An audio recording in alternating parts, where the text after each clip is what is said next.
The First Book of Kings. Chapter 17.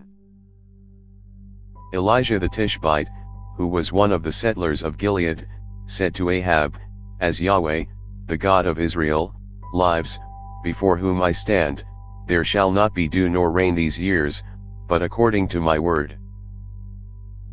Then Yahweh's word came to him, saying, "Go away from here, turn eastward, and hide yourself by the brook Cherith, that is before the Jordan.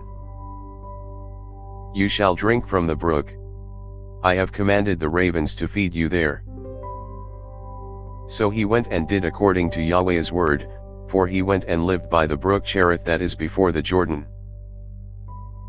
The ravens brought him bread and meat in the morning, and bread and meat in the evening, and he drank from the brook.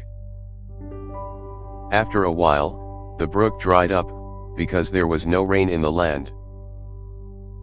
Yahweh's word came to him, saying, "Arise, go to Zarephath, which belongs to Sidon, and stay there. Behold, I have commanded a widow there to sustain you."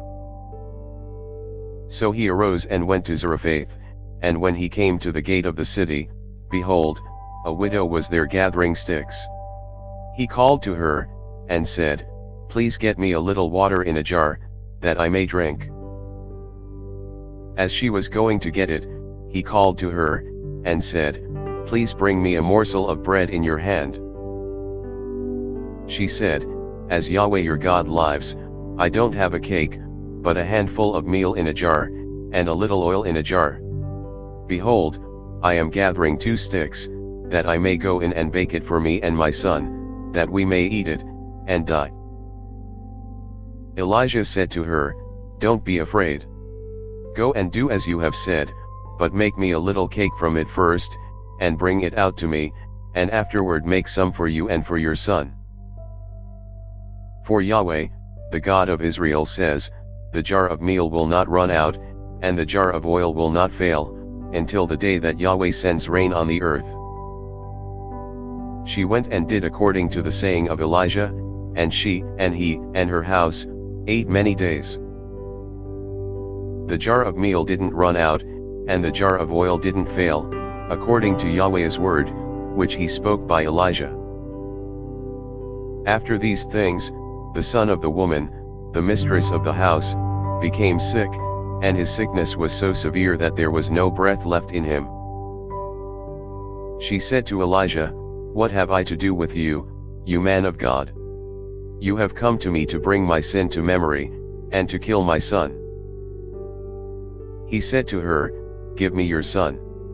He took him out of her bosom, and carried him up into the room where he stayed, and laid him on his own bed.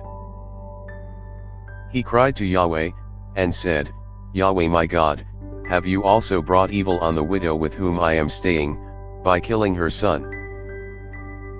He stretched himself on the child 3 times, and cried to Yahweh, and said, "Yahweh my God, please let this child's soul come into him again."